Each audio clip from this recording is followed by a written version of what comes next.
Welcome to a deep dive. Today, we are plunging into some source material that's all about a really powerful idea, taking those courageous leaps of faith. Yeah, pursuing your biggest dreams, right? Yeah. Especially when things look, well, tough. Exactly. Our source for this dive is excerpts from the book Jump. Take the leap of faith to achieve your life of abundance. Hmm. Well-known one. Right. And our mission today, we want to pull out the really crucial insights from this text. We want to understand the core message, this whole idea of the jump. And how dealing with adversity, with failure, actually shapes you. Yeah, and identifying your unique gift, how that's key, and how things like faith and support systems, at least as they're presented here, can, actually lead you to that life of abundance the title talks about. We'll definitely unpack the specific stories and lessons the author shares. There are quite a few. Okay, let's get into it then. The whole framework, it really starts with the central metaphor, doesn't it? Standing on the cliff of life. Exactly. Yeah. The book basically says taking the jump isn't optional if you really want to live fully. Hmm. It's framed as necessary to find what it calls an abundant life. But it kind of hits you with a dose of reality right away. Yeah. The text is explicit, isn't it? Yeah. When you first jump, your parachute won't open immediately. No, not at all. You're going to hit rocks, get cuts, scrape against cliffs. I mean, it sounds incredibly painful, kind of daunting. Is that initial struggle really presented as, like, unavoidable? Absolutely. That initial period of, well, impact and pain is definitely acknowledged. It's part of the process. It's not sugar-coated one bit. Okay. But the really interesting part is the counterpoint, the promise the text offers. Eventually, the parachute will open. Ah. And it's presented not just as, like, a possibility, maybe, Yeah. but as a guarantee rooted in A faith. guarantee. Wow. And the choice is just laid bare. Stay put on the cliff. You avoid the pain, the scrapes, the fear. The scary stuff. But it also guarantees your parachute will never open. The author puts it right to you, the listener, basically saying you got to make that jump at least once before your life is over. Yeah, and the ultimate goal isn't just jumping for the sake of it. It's about what you discover, midair or maybe after the parachute opens. Finding your unique gift and understanding how, from the source's perspective, God wants to use your life. That discovery, the book argues, that's the path to the life you're dreaming about, the abundance it describes. Jumping is what opens those doors. Okay, so the jump leads to discovering your gift. What exactly does the source mean by gift? Because it sounds like it's not just, being a great singer or a star athlete. Not at all. The definition is incredibly broad, actually. Yeah. It's whatever you do best with the least amount of effort. Like what? Could be anything. Networking, connecting ideas, drawing, teaching, cooking, baking, maybe cutting hair, cutting grass, anything that feels natural, almost effortless for you. And there's a really powerful, almost provocative statement in the source about this, isn't there? It says something like, your gift will make room for you, not your education. That feels, well, it goes against a lot of conventional wisdom. It definitely challenges the traditional focus just on formal education. Now, the text does acknowledge education is important. It's not dismissing it. Right, right. But it argues that this inherent gift is primary for real success and impact. It's presented as, like, the thing you were put on the planet to do, that sort of divine purpose idea. But, okay, this journey, it's not presented as just a straight line up to success, is it? The book seems to dive pretty deep into the reality of adversity and failure. Oh, absolutely unavoidable. Yeah. Life is framed as this constant cycle, ups and downs, and spending time in the valley, as it calls it, or in a dark place. That's not just possible. It's presented as, well, necessary, part of the journey. And those failures, those setbacks, they aren't seen as like the end of the road, fatal mistakes. No, they're framed as crucial lessons. Adversity is described as necessary to even figure out what your dream is, and to build that resilience, that confidence you're definitely going to need. There's that quote from the author's father in there, too. Yeah, ain't no lesson like a bought lesson. Meaning, you really learn it when you go through the hardship yourself, when it costs you something. So how does the source suggest you actually navigate those tough times? Because they sound inevitable. It seems like mindset is huge. Absolutely huge. Yeah. A core strategy mentioned is always finding a glimmer of light in the darkness, no matter how bad things seem. It's about holding on to optimism, even when things look really bleak. And reframing how you see things, the analogy of the rearview mirror versus the windshield, that really sticks. It's a great one, yeah. You can't drive forward effectively if you're constantly staring backward, Right. dwelling on past mistakes, what went wrong. The rearview mirror is small for a reason, just quick checks of the past.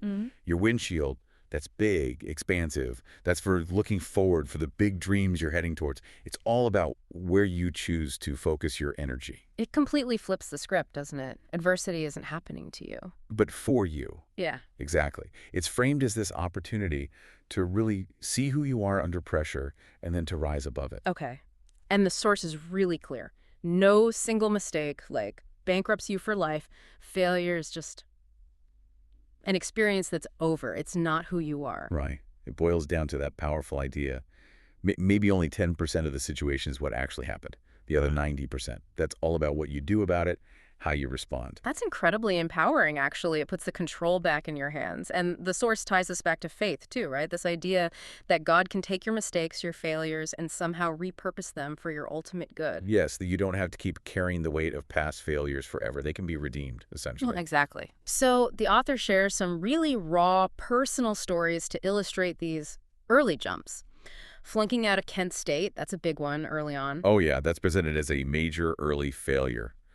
He describes sitting there with his mother, getting the news, the pain, the embarrassment, hearing someone actually say to him, "Man, you don't know how to finish nothing." Oof, that had to sting. Yeah. But even then, in that really low moment, he talks about applying that principle, finding the glimmer. He did.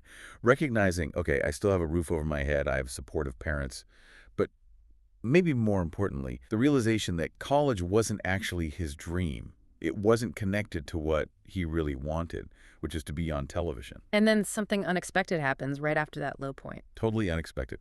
He leaves college, he's kind of adrift, and he runs into this woman, Ida Washington, who just completely out of the blue tells him, "You should be on TV." And that interaction, it profoundly changes his whole direction.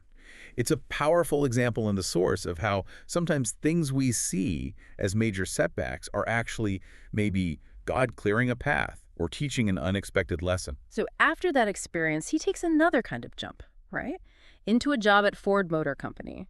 This sounds like it was more about survival. Precisely. A temporary jump, purely for the money. And it was good money back then, 1977, like $13.50 up to $27 an hour, just to get through a really tough financial time. But he realized pretty quickly it wasn't the right fit. Yeah, realized it wasn't tied to his core gift, his real purpose. And then he gets laid off, along with thousands of other people. That must have felt like another failure, another blow. It was definitely a blow, but the lesson learned there was different. He realized it wasn't personal. It was the economy shutting down. It reinforced that just working for a paycheck wasn't secure, and more importantly, wasn't aligned with his deeper calling. So after the Ford layoff, the source describes this period of just trying anything and everything. Amway, some diet plan, Shaklee, selling insurance. Yeah, it reads like a series of almost random jumps into the unknown. That's the takeaway there. It really shows that willingness to just act on hope. He was open, to whatever God might have in store, even if it didn't look like the perfect thing right away. The key idea presented is turning doorknobs. Turning doorknobs. Yeah, if one door slams in your face, you just move on and try the next one. Yeah. Don't get stuck. It even mentions the Colonel Sanders story in the book, starting KFC. It's 62. It's never too late to keep turning those knobs. That willingness to keep trying, that persistence, it really leads into the heart of the journey the book describes. This weaving together of hope, faith, and work. They all seem essential. What does hope look like in action, according to the source? Hope, as it's presented, isn't just passive wishing. It's not sitting around waiting. It demands action. It requires you to actually get out of bed every single day and make something happen. And the book details a really, really difficult period that embodies this living out of his car. That sounds like seriously paying dues. It is. He describes the harsh reality. Sleeping in his Ford Tempo, using gas station restrooms, trying to sneak into hotels just to get a shower, living on bologna sandwiches. Wow. He even admits at one point to stealing food because he was just that hungry. That period is presented very clearly as the cost of chasing the dream. Living like that, I can't imagine. But through all that hardship, the power of imagination comes up as being crucial. The text even quotes Einstein, "Imagination is everything," calling it the preview to life's coming attractions. How did he actually use that when things were so tough? He would literally sit in that car and visualize. Imagine beautiful homes, luxury cars, performing amazing gigs for huge audiences. The book argues that if you can conjure up the image of the car you want or the house you want, you can use that same mental muscle to imagine bigger dreams, like starting a business or sending your kids to college. It was a tool, really, to keep hope alive and keep possibilities open in his mind. And that hope required constant investment, right? Yeah. Taking any game, driving all over the country, Flint to Fort Lauderdale, as mentioned. All over, just showing up, giving his absolute best performance every single time. He even talks about humming the Tonight Show theme song to himself, even when he was miles and miles away from Hollywood, just to keep that fire lit. Yeah. It wasn't glamorous work at all, but it was consistent effort fueled by that hope. And the source even finds humor looking back at that time, laughing about the Bologna, waking up not knowing what city he was in, this story about a cow licking his car window. Oh, cow. Yeah, or the car almost ending up submerged in a lake. Yeah. He presents it as, finding ways to enjoy the journey, even the speed bumps, especially the speed bumps. So hope is driving the action, keeping him going. But there's a shift described from hope to faith. When did that transition happen? The book describes it as starting with hope. Like, I just hoped I'd maybe get on television someday.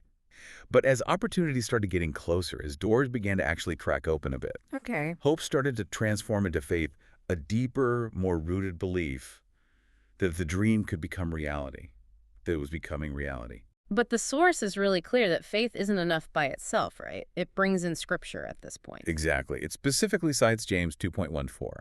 Faith without works is dead. Mm. Dreams don't just magically materialize. They require relentless, sustained effort. Like that analogy used in the book about valuable resources. Yes, exactly. Diamonds, pearls, oil. The really valuable stuff is usually deep down. It takes significant, hard, sustained work to get it out. You might not achieve your dream right away. Yeah. But the book isn't emphatic. You are absolutely guaranteed not to achieve it if you don't put in the work and keep trying. True success, it argues, is never, ever free. And this all seems to converge in a really pivotal moment presented in the source, the opportunity at the Apollo Theater. It's a perfect illustration of everything coming together. He gets this voicemail from Showtime at the Apollo, a huge potential break, but he literally only has $35 to his name. Wow, $35. So how did he even get there? He hustles. He manages to get a couple of small gigs back-to-back at a place called Comedy Caravan, makes $150, then another $250, and uses that money strategically for a $90 plane ticket to New York. Resourceful. Very. But the experience itself is described as humbling. Waiting all day long at the theater, dragging his bags around, being hungry, even seeing other performers like Jamie Foxx apparently get booed off stage. Man, the pressure must have been intense by the time he got up there. Immense. But then comes his moment. He performs his Mike Tyson joke, and the audience gives him a standing ovation. The source explicitly marks that moment. That's the birth of his television career. It's the point where all that hope, that grinding work, and that growing faith finally culminated in a real breakthrough. The book then takes us through some major moments of adversity that happened later in his career, showing these principles are always in play. The Miss Universe mistake is just a huge case study. It really is. I mean, hosting Miss Universe, that's the absolute pinnacle, right? 1 billion people watching worldwide. A massive achievement. And then the unthinkable happens, announcing the wrong winner, apparently due to a teleprompter error or some miscommunication backstage. Yeah, the book describes just the immediate chaos on stage, but also the internal struggle he felt in that split second. He talks about hearing his parents' voices in his head, saying things like, be a man, do the right thing. And his response, his jump in that moment, was to take total ownership, going right back out immediately to correct it. That must have been incredibly hard. He describes how difficult it was, walking back out onto that stage, hearing the noise, seeing Miss Columbia crying, but he went out and took full, unambiguous responsibility. He says, I'm in the ownership business. The fallout described is just staggering. The audience reaction, the global media firestorm, social media exploding billions of impressions, he says, threats, protests in Colombia, even friends and fellow entertainers mocking him publicly. He shares the real personal pain and hurt from all of that. Yeah, it was intense. And amidst that whole storm, he describes getting this guidance, he believes, from God to just stay still. Don't do any interviews, don't try to explain anything, until he had apologized directly to Miss Columbia. And making that apology happen wasn't straightforward either, was it? No, apparently it was difficult to even reach her at first. Her father and sister were, understandably, trying to protect her, but they eventually did arrange a meeting on his talk show. How did that go? The book describes it as a really powerful moment, hugging, apologizing sincerely, and her forgiveness was incredibly meaningful to him. She apparently said something like, "I forgave you that night," and even joked, "Hey, I was Miss Universe for 4.5 minutes." Wow. So what were the big lessons the book says he took from that whole massive ordeal? Several things. Staying true to your core beliefs, like truth and responsibility, even when it's incredibly painful and embarrassing. Understanding that, God can take things away in an instant. It reinforced the idea that how you handle a crisis truly reveals your character. And there was an unexpected positive outcome, too. Right. Crucially, the unexpected opportunity that came directly because of that adversity. That T-Mobile Super Bowl commercial, where Yeah. he kind of poked fun at himself Mm. about the mistake. Ah, I remember that. From the source's perspective, it's a prime example of God turning something the world saw as terrible into something amazing. It taught him, he says, to be open to the process, to seize opportunities, and to see that moment wasn't just happening to him, but maybe for him, for growth. Another major case study in facing adversity shared in the book is that discovery of the enormous IRS debt. That sounds terrifying. Yeah, a complete shock. After his accountant passed away, he found out about 7 years of unfiled taxes and an 8-figure debt owed to the IRS. 8 figures. Yeah. Just wow. And the timing, he had a new wife, Marjorie, 7 children depending on him, teenagers needing college money. The pressure must have been unbelievable. The fear and worry really come through in the source material.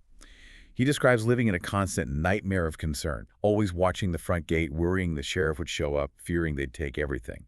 He compares it to walking a tightrope over Niagara Falls with no safety net. So facing something that huge, that potentially life-ruining, how did he even approach tackling it? He realized pretty quickly there wasn't going to be one single magic bullet.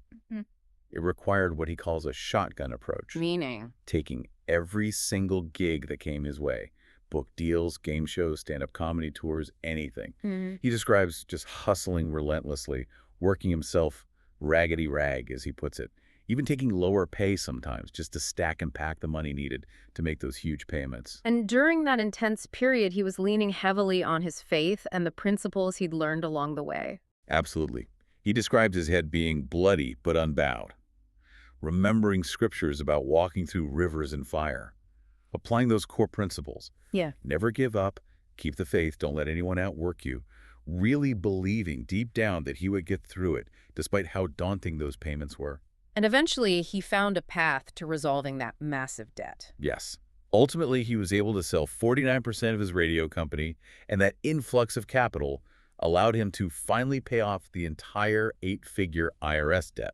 It really hammers home that core message we touched on earlier. The source emphasizes God has never not gotten you through something you faced. You have to embrace the problem, face it head on, to learn from it. Exactly. It's about facing it, not running from it. Now, the book makes a big point that you don't make these jumps or navigate these huge challenges entirely on your own. It talks a lot about the power of relationships and what it calls jumping partners. Yeah, this introduces the idea of the cocoon.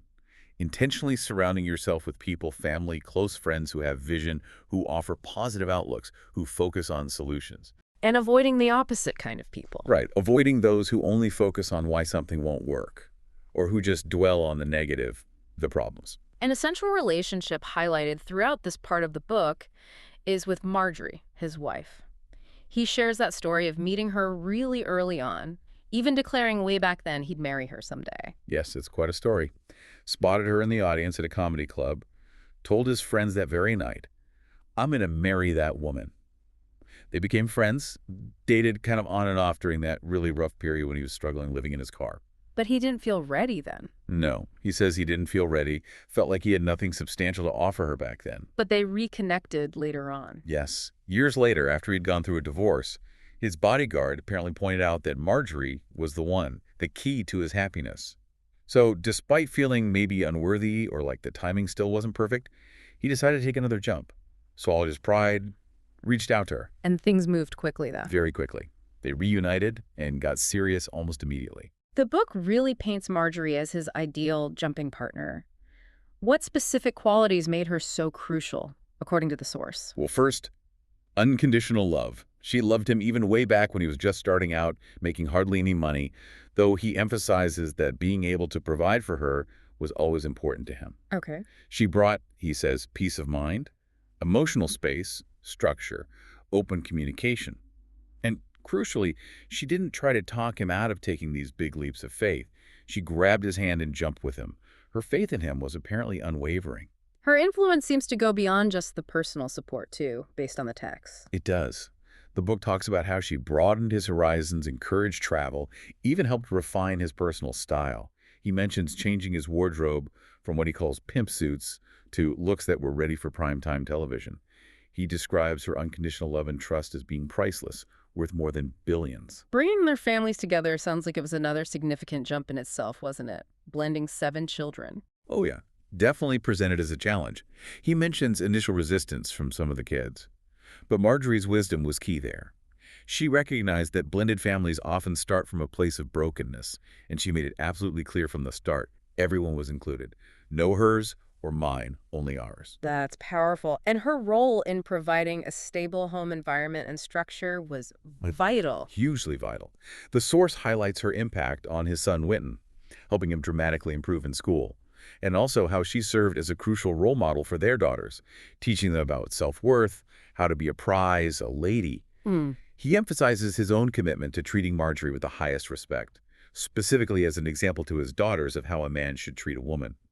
His whole identity, he says, shifted from being primarily about himself to being centered on his children. Marjorie brought this profound sense of peace and contentment. He flat out states the years with her have been the absolute best of his life. Echoes that idea. Every great man has a great woman beside him. This whole idea of the jump, it extends beyond just personal success in the book, doesn't it? It moves into building a legacy, mentoring others. The inspiration for his mentoring camp is a really powerful example. It really is. He describes meeting these impressionable young men and having this stark realization about the widespread need for positive male role models, for father figures, something he felt he lacked consistently growing up. And the vision for the camp was pretty ambitious. Yeah, to get these young men out of their often challenging environments, provide really intensive mentoring, and help build them into strong men emotionally, socially, financially, with the ultimate goal of strengthening their entire communities. Starting that camp sounds like yet another big jump he took, based on faith. Absolutely. He apparently started it with his own money. No guarantees at all that the boys would even show up or that he'd find sponsors or enough mentors, but he applied that principle mentioned earlier. Inch by inch, everything's a cinch. Started small, with the core idea of just sharing life lessons. And the response. Overwhelming. He says over 5,000 kids applied for only 100 spots in the very first year. Showed the immense need. What kinds of things do they actually focus on teaching at the camp? Practical life skills, things like how to tie a tie properly, how to shave, also physical fitness, instilling community pride. But the overarching goal, as presented, is to help these young men recognize they weren't meant to just be regular. They have to strive to be extraordinary. It's about building their confidence, their sense of self-worth. The book shares some incredibly moving impact stories that came out of the camp. It really does. Stories of young men arriving with these huge chips on their shoulders, full of anger or distrust, and leaving with smiles with hope. There's a story about a young man who was abusive towards his mother and completely changed his behavior after the camp experience. There's the story of an 11th grader nicknamed Playboy who learned how to combine hope with actual research and work to pursue a relationship respectfully. And a really touching one about a young man who overcame a severe stutter with one-on-one coaching at the camp, which obviously connected deeply with the author's own childhood struggle with stuttering. And there's that powerful story, too, about the former inmate who became the head chef. Yes, that's a standout. Apparently inspired by listening to a segment on his radio show specifically aimed at inmates, this man decided, while incarcerated, to take food prep classes, then went back to school after release, and completely transformed his life trajectory. That's incredible. It's presented as a powerful example of someone hearing a message of hope, making that internal decision to jump despite facing huge mental bars and societal challenges, and then putting in the incredibly hard, sustained work required. Hope really carried him forward. The source also points to Tyler Perry as another example of this whole process, starting small with plays, losing everything, living in his car. Right, but always combining that hope with research, with a relentless work to eventually build his massive success. It reinforces that this path, this principle, isn't unique to just one person's story. And the camp's ongoing impact, the validation he gets from those young men, that clearly continues to drive him. Absolutely. And the creation of the Steve and Marjorie Harvey Foundation is presented as sort of the next logical step, right? A new opportunity to jump and give back after receiving blessings. A way to institutionalize the work. Exactly. To continue fostering excellence, especially within families. And the book briefly touches on teaching legacy to his own sons, emphasizing work ethic, starting them in entry-level positions so they learn the business from the ground up. The message isn't necessarily, you have to fill my shoes, but more like, put on your shoes and get to walking on your own path. As the source material wraps up, it really reiterates some core beliefs that seem to underpin this whole philosophy of the jump. Yeah, a central one is that deep belief that God's plan for your life is ultimately greater, bigger, better than any plan you could possibly devise for yourself.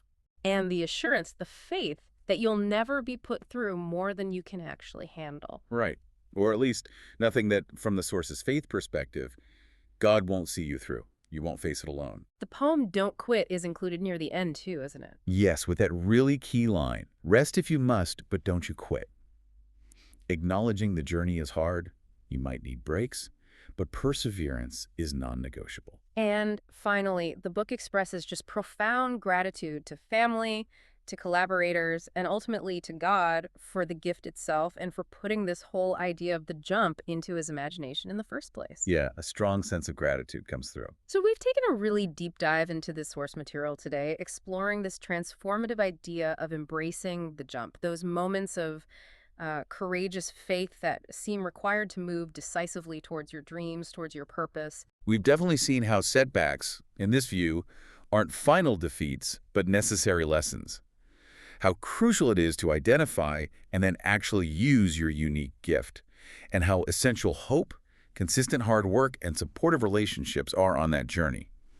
All's laid out in this text, of course. So as you reflect on this deep dive, maybe consider this. Where in your own life do you feel like you're standing on the edge of a cliff right now? Hesitant to move forward, maybe stuck.